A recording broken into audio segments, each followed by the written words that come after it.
Hello, je suis heureux de te retrouver pour cette nouvelle série. Cette semaine, nous allons parler des couples après avoir la semaine prochaine fait une série spécialement pour les femmes, 100% femmes. Cette semaine, tu vas être encouragé, même si tu n'es pas encore en couple, je crois que Dieu va te parler. Il a beaucoup de choses à te dire. Comme chaque lundi, je veux saluer des frères et des sœurs qui se trouvent dans une certaine région du monde. Et aujourd'hui, je veux saluer ceux qui sont à Port-Louis, à l'île Maurice. Alors que le Seigneur vous bénisse abondamment, on a eu l'occasion avec Mickaël d'aller là-bas un jour. On est resté 3 jours seulement, c'était un long voyage. Et on a pu voir que c'est une très belle île, très très belle île. Et Port-Louis, en fait, est lié à l'histoire d'un célèbre pirate français qu'on appelait la Buse et qui aurait caché apparemment un fabuleux trésor sur l'île Maurice, estimé à plusieurs milliards, qui n'a jusqu'ici jamais été trouvé. Alors vrai, pas vrai, mais apparemment ça a l'air quand même vrai. Et là-bas, donc, à l'île Maurice, on trouve la Pravasi Ghat. C'est un lieu classé au patrimoine mondial de l'UNESCO qui témoigne de l'arrivée des travailleurs engagés indiens après l'abolition de l'esclavage en 1835. Et une chose que vous pouvez manger là-bas si vous êtes sur place, c'est le dol pourri. Alors, frères et sœurs, bon Dieu bénissot, que le Seigneur vous bénisse. Et je veux également remercier tous les partenaires. Grâce à vous, des âmes sont touchées chaque semaine, édifiées, encouragées, sauvées, guéries, parce que vous soutenez l'œuvre de Dieu. Alors merci à toi, si tu es déjà partenaire dans la grande famille des partenaires de MCI. Et je vais lire le témoignage d'une sœur qui s'appelle Audrey. Elle dit « Bonjour à la famille EMCI, je viens rendre témoignage de ce que le Saint-Esprit a opéré dans mon mariage et en mon mari. Lors de l'émission Prière inspirée avec le pasteur Stéphane Caddy et son papa, je me suis mise à parler à nouveau en langue et à pleurer à chaudes larmes. Les pasteurs ont mentionné aux vipères de quitter les couples. Ils ont ordonné aux vipères de quitter les couples. Le lendemain de la prière, je vous assure que tout avait été transformé dans ma maison et surtout dans mon mariage et en mon mari. L'amour, la joie, la douceur, la patience ont pris place. Je n'ai pas du tout reconnu mon mari après 5 ans de tempête. Waouh, en une seule émission. Je remercie infiniment le Seigneur d'avoir eu pitié de ma situation et du comportement de mon mari. Quelle grâce de connaître le ministère OMCI par lequel beaucoup de situations sont transformées. Soyez bénis, soyez également bénis. Continue d'être béni, Audrey, avec ton mari, et garde le cap, tiens la foi. Et vous aussi, tenez la foi, frères et sœurs. Alors, comme chaque lundi également, je veux rappeler la devise de Prière inspirée. Quels que soient les problèmes que tu rencontres, mon frère, ma sœur, et ce jusqu'à l'imminent retour de Jésus, arrête-toi pour prier et lire ta Bible tous les jours. Marche dans l'amour, et ce sera sur ça aujourd'hui le thème de la pensée. Marche dans l'amour et dans l'esprit, persévère dans la foi et dans la sainteté. Alors, dans cette semaine sur les couples, on veut commencer avec une pensée par rapport à cette devise du fait de marcher dans l'amour. Cette déclaration, tu es mon ami. Tu es mon ami, l'homme qui parle à son épouse et qui lui dit « tu es mon ami ». Et ce mot, ami, au féminin, ami, A-M-I-E, on le trouve 10 fois dans l'Ancien Testament et 9 fois dans le Cantique des Cantiques, et on lit un de ces versets avec Marie. Comme un lys au milieu des épines, tel est mon ami parmi les jeunes filles. Amen, comme un lys au milieu des épines. Alors, il n'y a pas de commune mesure entre les épines et le lys. Il n'y a pas de commune mesure entre les autres femmes et l'épouse. Et il ne devrait pas avoir de commune mesure entre les autres hommes et l'époux. Il dit 4 fois dans le Cantique des Cantiques, « Tu es belle, mon ami ». Et là encore, ce verset, « Tel est mon ami parmi les jeunes filles ». Je ne sais pas si, alors que tu es marié peut-être, ton épouse ou ton époux est ton ami. Mais je prie que pendant cette journée, pendant cet épisode, pendant cette émission, le Seigneur puisse toucher ton cœur de manière particulière et que la personne que Dieu a placée à tes côtés devienne ou redevienne ton ami. Que cette personne que Dieu a mise à tes côtés soit ton ami. Le Salomon répète encore et encore dans ce livre qui est court, pourtant 9 fois, que cette Sunamite est son ami. Et on lit également dans Proverbes au chapitre 17 et au verset 17. L'ami aime en tout temps, et dans le malheur, il se montre un frère. Amen, merci Marie. Alors il y a des temps, c'est vrai, où on est attaqué dans nos couples. On peut traverser des difficultés, des épreuves. Mais la parole de Dieu te dit que l'ami doit aimer en tout temps. Tu dois aimer en tout temps. Et quelqu'un s'étonnait auprès de moi cette semaine et me disait que c'est quand même étonnant pourquoi tant de divorces alors que le jour du mariage, on se promet fidélité, que ce soit dans les bons et les mauvais jours. Et il disait, mais c'est étonnant parce que on a promis fidélité dans les bons et les mauvais jours. Et quand les mauvais jours arrivent, eh bien, les gens divorcent. Je prie que tu puisses rester ami avec la personne que Dieu t'a donnée.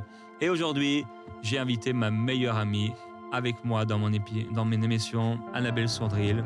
Très heureux, ma chérie, que tu sois là. Bonjour mon ami Jérémy. Alors aujourd'hui, je ne vais pas faire quelque chose de bizarre, Annabelle, Merci. t'inquiète pas, sois rassurée. C'est bien, tu apprends. J'apprends à tes côtés, Annabelle. Et donc, avec toi, on veut partager sur l'importance pour un couple d'avoir des amis. Oui, exactement. On parle... merci déjà beaucoup. Viens, rapproche-toi.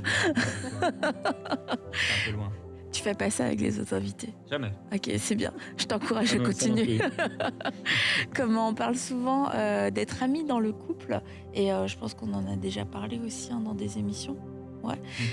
Mais là aujourd'hui je voulais qu'on parle du fait d'avoir des amis quand on est un couple, en tant que couple, avoir des amis, parce que j'ai remarqué qu'en fait quand un couple n'a pas d'amis, souvent ça va être révélateur de quelque chose d'un peu plus profond, et que ces couples-là passent à côté d'une grâce, à côté d'une bénédiction. Et je veux vous encourager en tant que couple à avoir des amis. Alors quand je dis amis, il y a différents niveaux d'amitié bien sûr, et ça peut être des gens juste d'autres couples avec qui vous allez partager un repas, vous allez pouvoir avoir un instant peut-être un peu plus fun. C'est pas des gens forcément à qui les vrais amis c'est ça, mais là dans ce cas-là aujourd'hui, quand je parle d'amis, c'est de gens avec qui on va passer des bons moments, et ce sera plus ou moins intime selon justement le degré d'amitié. Et je veux partager quelques caractéristiques des couples qui n'ont pas d'amis. Alors tu me diras si tu es d'accord ou pas. Il va souvent y avoir de la victimisation ou du rejet de la part du couple, des deux.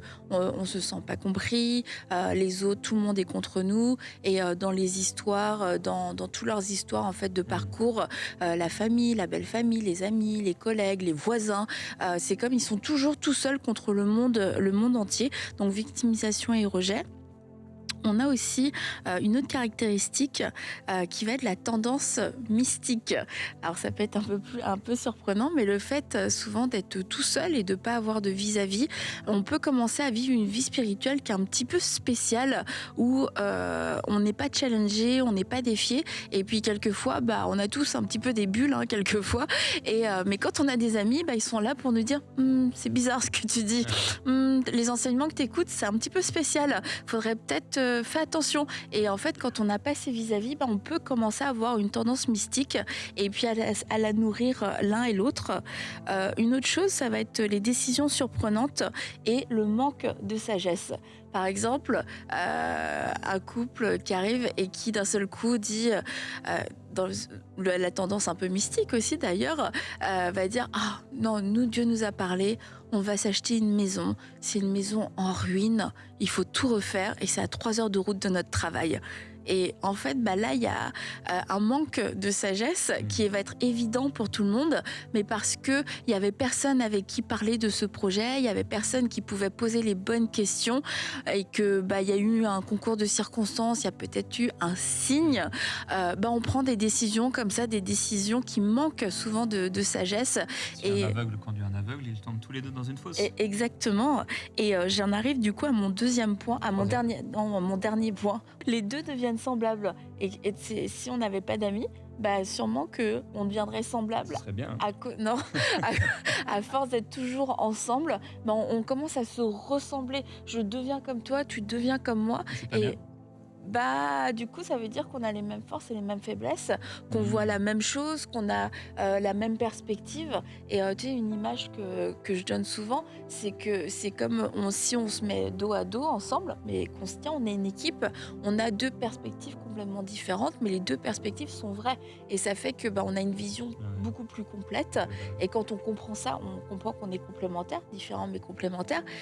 Mais quand on est là et que tous les deux on regarde, on voit exactement la même chose, on ressent les mêmes choses, on pense les mêmes choses, on risque de se tromper ensemble aussi parce que il y a plein de choses qu'on ne verra pas, qu'on ne comprendra pas et tu seras pas là pour me le dire, je serai pas là pour te le dire et du coup on va devenir pareil et dans ce pareil, c'est là où dans notre vie spirituelle, dans la prise de décision, dans la vision des choses, dans le relationnel, il y en a pas un qui va relever l'autre en fait. Si on tombe, on va tomber ensemble et on va rester par terre ensemble et c'est ça un petit peu le danger du fait de ne pas avoir d'amis, de ne pas avoir de vis-à-vis amical dans un couple. Donc je répète mes 4 points si tu veux. Vas-y. La victimisation, le rejet, la tendance mystique et les décisions surprenantes accompagnées de manque de sagesse. Et le 4e point, le fait de devenir semblable et de se ressembler, mais de la mauvaise façon. Il faut bien écouter sa femme.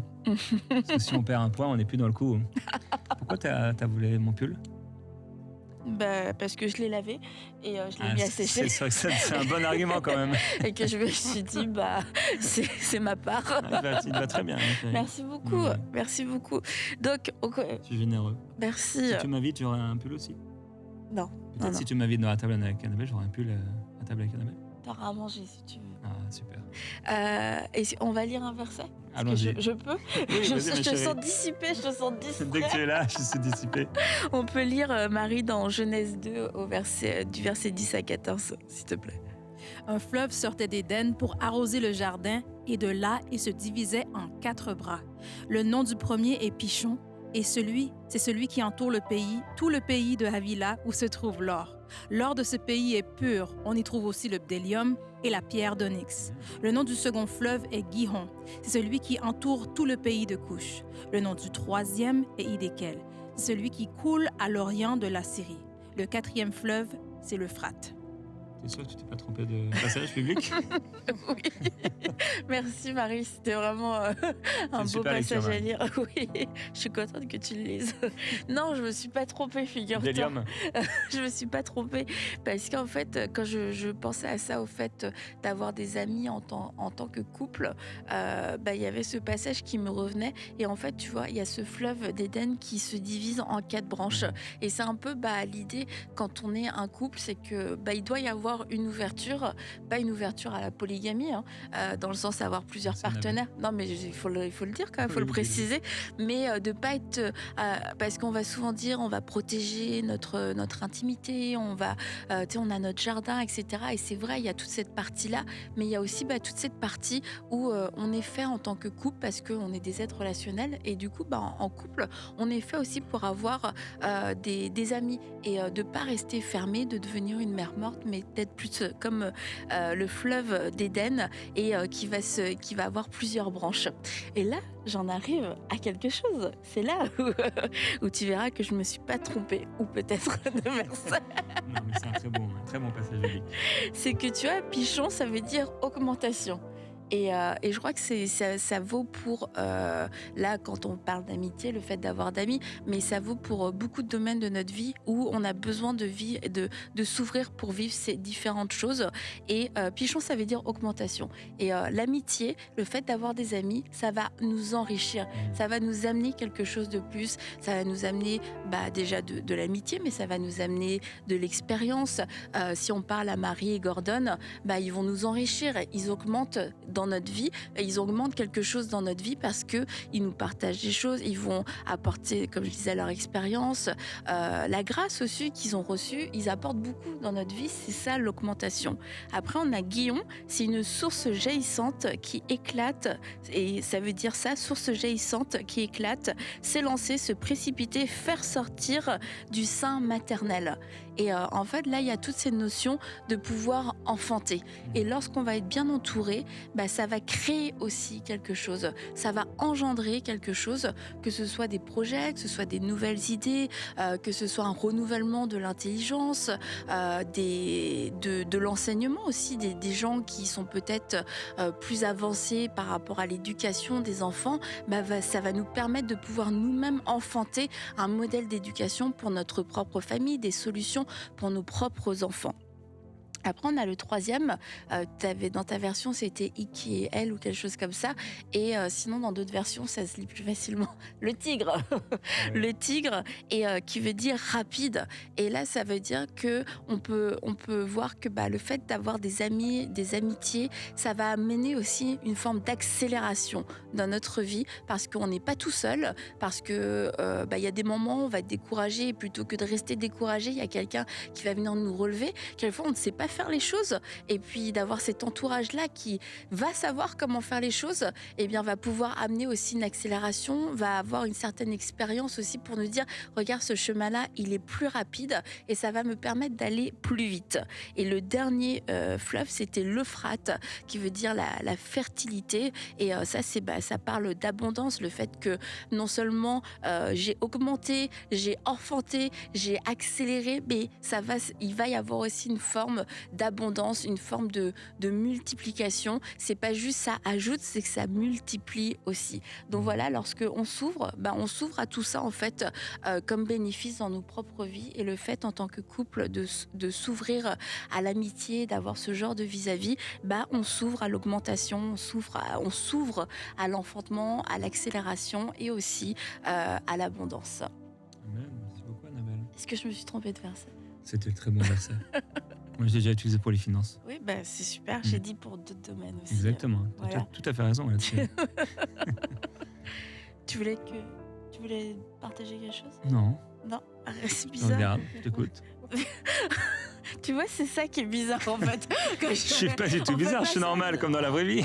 Oui, mais dans la vraie vie, il y a pas de caméra et plein de gens qui nous regardent. Mais là, il y a Gordon et Marie, on est tranquille, et les frères et les sœurs qui sont là. Ok. Bon, rapidement, je peux te dire aussi les bénéfices d'avoir des amis. J'en ai dit. J'allais te là, poser la ici. question, c'est quoi les Mais comme bénéfices, ça, on va Annabelle, d'avoir des résumer. amis C'est d'avoir des temps fun déjà, de pouvoir rire, de pouvoir décompresser. Quelquefois, le fait d'avoir d'autres personnes autour de nous, ça va éviter qu'on se parle de tous les sujets du quotidien. Et puis, d'avoir des amis en plus. Il faudrait tous qu'on ait des amis drôles, plus drôles que nous, quelquefois pour augmenter le niveau. Sinon, c'est les partages et les échanges, le fait de pouvoir parler de tout et de rien, quelquefois de sujets profonds, mais quelquefois de sujets plus légers. Comme on l'a dit, ça peut être enrichissant, et puis ça peut être, comment on dit, ça va nous enseigner, ça va nous apprendre quelque chose. Quelqu'un qui est dans un tout autre domaine que nous, waouh, ça se passe comme ça, ton travail, ah ouais, t'as fait ça. C'est tout un autre monde, et puis ça nous ouvre aussi. Donc, et ça, oui, finalement, c'était mon troisième point, c'était l'apprentissage et l'inspiration. On va voir des gens qui font d'autres choses que nous, qui savent faire autre chose que nous, et l'inspiration, parce que il y a des couples autour de nous qui vont vivre d'une façon différente, qui ont des principes, des valeurs, et ça va nous inspirer. On va se dire, ça c'est chouette, comment ils vivent ça, c'est cool, comment ils font ça avec leurs enfants, dans leur couple, dans leurs finances, et donc ça va pouvoir nous inspirer. Aussi, le fait d'avoir des amis, ça va être un soutien dans les moments difficiles, et alors qu'on peut passer par des moments, pas forcément des difficultés de couple, mais ça peut être un moment où on perd un emploi, et puis vous avez un couple d'amis, eux aussi sont déjà passés par là. On va pouvoir échanger, non mais t'inquiète pas, ça va aller, Dieu est fidèle, qui va pouvoir aussi prier, nous encourager dans la foi, et sans nous juger. Et puis troisièmement, c'est aussi d'avoir des gens qui nous connaissent et qui vont avoir un droit de regard et de parole, bien sûr de façon raisonnable, mais qui nous connaissent pas juste de façon superficielle, pas juste au restaurant, le temps d'un repas, mais qui nous connaissent aussi un peu plus dans notre intimité, qui peuvent voir que quelquefois il peut y avoir des choses peut-être dans notre maison qui sont pas, qui honorent pas Dieu, qui glorifient pas Dieu, et parce qu'ils nous aiment sincèrement, parce qu'on a confiance en eux, ils vont aussi pouvoir nous en parler. Et s'il y a personne qui a un peu cette intimité, qui peut passer la porte d'entrée de chez nous et de notre vie, personne ne saura ce qui se passe, et personne ne pourra venir nous aider. C'est pas tant pour nous taper sur les doigts, mais c'est plus pour ne pas vivre en vase clos. Et puis parce que si on a peur que quelqu'un vienne chez nous, on a peur que quelqu'un voie nos vies, ça veut dire est-ce que j'ai quelque chose à cacher? Et moi je trouve que souvent des familles inspirantes et des couples inspirants, c'est des gens qui vont pratiquer l'hospitalité, qui vont être ouverts, qui n'ont rien à cacher, mais qui savent aussi garder leurs limites et protéger leur intimité. Donc voilà. Merci. Et comment on fait du coup pour un couple qui n'aurait pas d'amis? Comment ils peuvent en avoir? Parce que c'est bien de savoir qu'on doit avoir des amis et Mhm. qu'est-ce que ça peut apporter. Mais si quelqu'un n'a pas d'amis, je sais pas, ils ont 25 ans, 30 ans, 40 ans, ils n'ont pas d'amis. Bah, On va une parler des des choses, chrétiens, là. ouais, bah, c'est déjà normalement en tant que chrétien, vous avez l'église locale et bah, c'est de pouvoir voir des gens que vous trouvez qui ont l'air sympas, puis juste bah, lancer l'invitation. Ça vous dirait, venez manger à la maison après l'église, passer à la maison un soir, venez boire un café, invitez chez vous, mettez un jour et dites ah, ce serait cool qu'on fasse un truc ensemble, ça n'arrivera jamais ou ça arrivera dans 3 ans. Donc c'est ça, c'est juste d'oser et de commencer. Et puis, bon, s'il n'y a pas eu plus d'affinité que ça, bah, ok, bye bye. Et vous recommencez avec d'autres personnes. Et puis, c'est comme ça qu'on découvre que bah, y a des gens avec qui ça clique vraiment et qu'on a envie de revoir et puis qu'on va bâtir une amitié. Mais bah, je crois qu'il faut juste commencer simplement. Et quand invites la personne, parce que je pense qu'il y a des personnes qui n'ont pas eu l'habitude d'avoir Ok. des amis et du coup c'est hyper, ils se mettent de la pression et ils deviennent un peu bizarres quand tu invites les gens. Ça devient solennel ou ça devient. Tu aurais des conseils à donner Ouais, comment c'est de pas aller peut-être dans quelque chose de trop profond dès le début et de trop intrusif parce que Ouais. ça peut faire fuir les gens. Ok, raconte-moi l'événement le plus traumatisant de ta vie, le truc qui t'a fait le plus de peine, etc.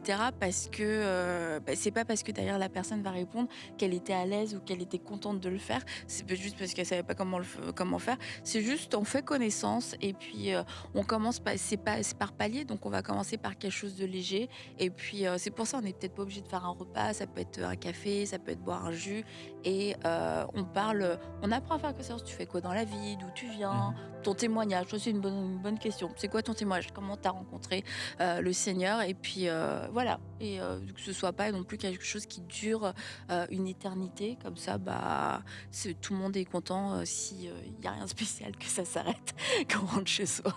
Amen. On va prier. Merci Annabelle, on va prier pour vous également, pour que le Seigneur puisse vous donner ses amis. Est-ce que tu voudrais prier pour commencer? Oui, bien sûr. Déjà, je voudrais commencer si en fait vous n'avez pas d'amis en tant que couple parce que vous souffrez de rejet, que vous avez été déçus, vous avez vécu des déceptions. J'aimerais particulièrement prier pour vous maintenant. Seigneur, je prie pour ces couples qui nous regardent et qui se disent nous, on n'a pas d'amis, mais en ce moment, mais on en a eu, on a été tellement déçus. Je prie que maintenant, Seigneur, tu puisses venir guérir leur cœur, que tu puisses venir restaurer cette place pour l'amitié, cette place qui a été remplie d'amertume, remplie de déception, de tristesse.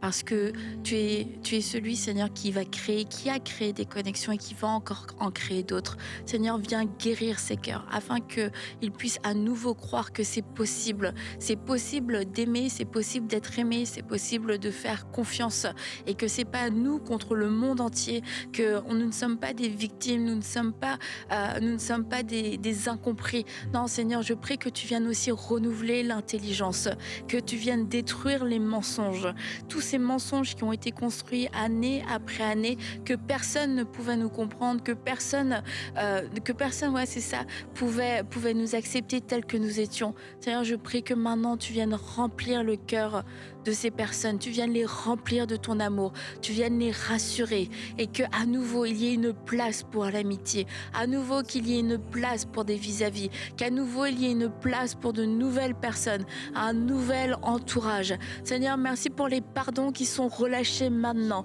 les pardons qui libèrent de l'offense, les pardons qui permettent de guérir, les pardons qui permettent d'entrer dans une nouvelle saison de guérison et de restauration. Seigneur, merci parce que ton amour coule dans les cœurs, sans condamnation, sans accusation, mais ton amour est maintenant disponible à celui qui dit je veux changer, celui qui dit je ne veux plus que mon cœur soit fermé, je ne veux plus que mon cœur soit comme une ville fortifiée, je veux à nouveau pouvoir accueillir de nouvelles personnes, je veux à nouveau pouvoir accueillir des amitiés, de nouveaux amis. Seigneur, donne-moi la force de pouvoir le faire sans craindre d'être déçu, sans craindre d'être trahi. Seigneur, merci parce que ton amour vient couler maintenant et vient rassurer ce cœur. Alléluia.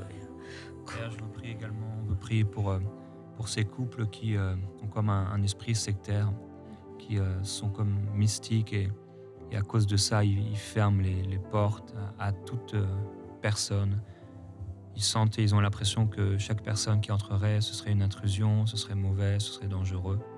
Et on prie, Père, que leur cœur puisse être vraiment libéré de toute forme de peur, être libéré également de toute forme d'orgueil spirituel. Père, nous prions au nom de Jésus-Christ pour ces familles et ces couples qui ont cet esprit sectaire, qu'ils vivent la libération, qu'ils vivent la grâce, qu'ils vivent le repos dans leur cœur, la foi, la confiance que tu peux apporter, tu peux donner à travers d'autres personnes, à travers les autres, même s'ils ont été blessés, qu'ils veulent se protéger. Père, nous prions afin que tu puisses garder, que tu puisses garder leur cœur, que tu puisses leur permettre de trouver ses amis. Nous appelons au nom de Jésus-Christ ses amis. Nous prions, Père, pour ces couples d'amis. Merci parce que tu nous entoures de personnes qui vont apporter, qui vont multiplier, qui vont augmenter dans nos vies ta grâce, par qui tu vas pouvoir parler, par qui tu vas pouvoir nous conseiller, par qui tu vas pouvoir même parfois peut-être nous corriger pour nous amener plus loin. On est reconnaissant, Seigneur, parce que tu nous permets de trouver des amis, tu nous permets de trouver des personnes avec qui on aura des bons moments, qui vont nous édifier, qui vont nous encourager, avec qui on va se sentir moins seul et trouver des vis-à-vis aussi, des personnes de confiance, de foi, qui vont pouvoir être un véritable encouragement pour nous. On est reconnaissant, Seigneur, de ce que tu nous donnes. Seigneur, je prie que tu nous donnes aussi la sagesse de pouvoir prendre soin de nos amis, prendre soin de ces amitiés qui existent déjà, de pouvoir les nourrir de la bonne façon, de pouvoir aimer ces amis, de pouvoir reconnaître aussi ce qu'ils peuvent nous apporter et ce que nous aussi on peut leur apporter. Que ce soit un échange comme on l'a vu avec ces fleuves, Seigneur, que nous ne soyons pas un sas fermé, une mer morte tournée vers nous-mêmes. Nous voulons recevoir ce qu'ils ont à donner de façon avec humilité et nous voulons aussi être des amis généreux, savoir donner de notre temps, savoir donner de notre expérience, savoir donner de notre amour, de savoir donner, Seigneur, de toi ce que tu nous as donné, de nos finances aussi, de tout ce que tu nous as donné, Seigneur. Rends-nous généreux avec ces amis. Rends-nous généreux afin que nous aussi nous puissions permettre que ça augmente dans leur vie, afin de pouvoir les aider à enfanter, de pouvoir les aider à pouvoir aller plus loin, de pouvoir les aider à aller plus vite. Et nous voulons nous réjouir avec eux. Nous voulons nous réjouir alors qu'ils réussissent, alors qu'ils s'emparent de nouveaux territoires. Nous voulons être des soutiens pour eux, Seigneur. Nous voulons bannir tout esprit de compétition, tout esprit de jugement ou de comparaison dans nos amitiés et nous aimer sincèrement et ardemment les uns les autres. Seigneur, viens rétablir les amitiés. Viens rétablir des amitiés pures, des amitiés où nous nous aimons d'un cœur pur, où nous souhaitons sincèrement et avec pureté de cœur le meilleur pour l'autre. Oui, Seigneur, que nous soyons ce genre d'amis, des amis de qualité, des amis désintéressés. Oui, Seigneur, transforme nos cœurs afin que nous puissions être ces personnes, des personnes qui ajoutent dans la vie de nos amis. Amen. Et pour terminer cette émission, on veut vous encourager à pouvoir honorer, bénir et être reconnaissant envers ces personnes que Dieu vous donne. Vous qui avez des couples d'amis, sachez parfois prendre un temps simplement pour leur dire merci. Merci d'être là dans vos vies. Et on va continuer donc demain avec Annabelle dans cette série Sur les couples. On se retrouve donc demain dans Prière Inspirée. Bye bye.